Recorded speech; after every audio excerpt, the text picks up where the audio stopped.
Okay, welcome back.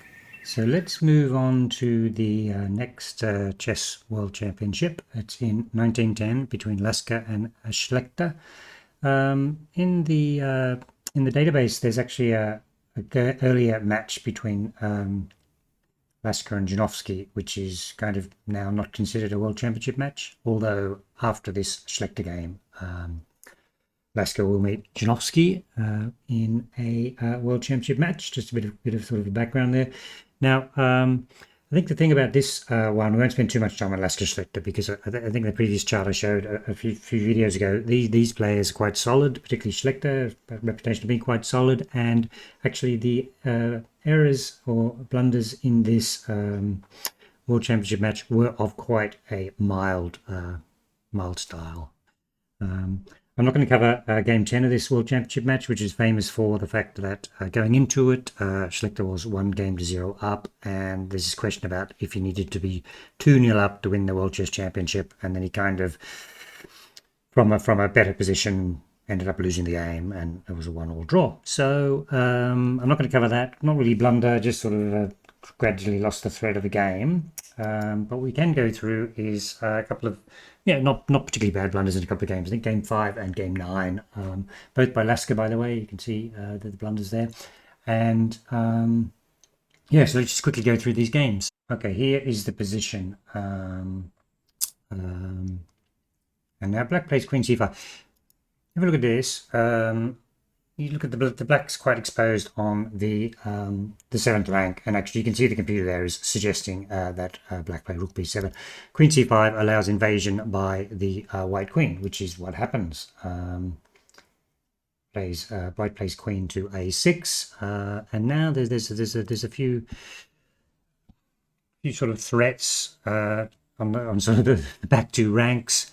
Black's already kind of in a bad way. It's kind of suggesting c3 just to create a bit of counterplay, but definitely the move he played was bad, right? So rook to b8, and now there's a continuation. It's about +5, so it was about +1, 1.5. Now it's +5 after that. Let's just quickly follow the continuation. Rook a7 check forces the king to the back rank, and then now sweeps across and takes the G pawn. Not just taking a pawn, but also there's now a lot of threats of checking from the other side on the back rank. So not a lot to be done now, to be honest. Black's lost what he did. Queen b6 fails to. Actually, this is a good. There's only one real winning move, and that's what white played. Queen a3. This is a really good move. Covers that diagonal.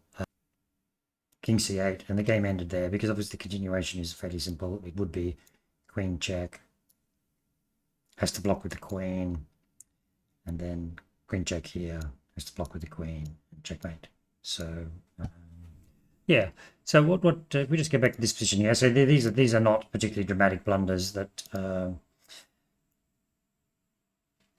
black had already lost the thread a little bit, and then that just accelerated the loss of the game. So now I'm going to quickly go to Game 9. The other game I want to look at very briefly. That, and we need to go forward to this position here. It's quite a complex position. It's basically well balanced.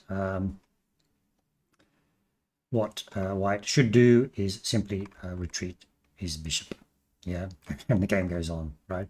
But at the moment, you see the position as his bishop's kind of under threat. So what white didn't solve that problem. So let's just go with the game continuation. Bishop f5.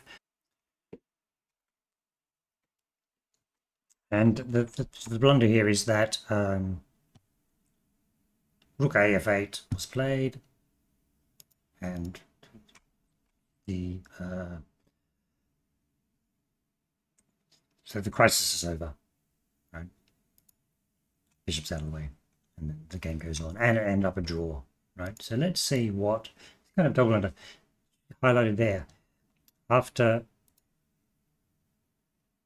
bishop f5, what black should have done is queen b6 check. After that check, white played king h1, and now this is the problem, g6. So white can't untangle the queen and the bishop both on pre. So bishop takes e6 check, takes back. Now queen takes g6, h takes g5, and basically, although black is a little bit airy here, it's basically +3 because black's king can hide over there on the queen side fairly comfortably, and basically, if you think of it, white has lost a piece with some play for it. Here, what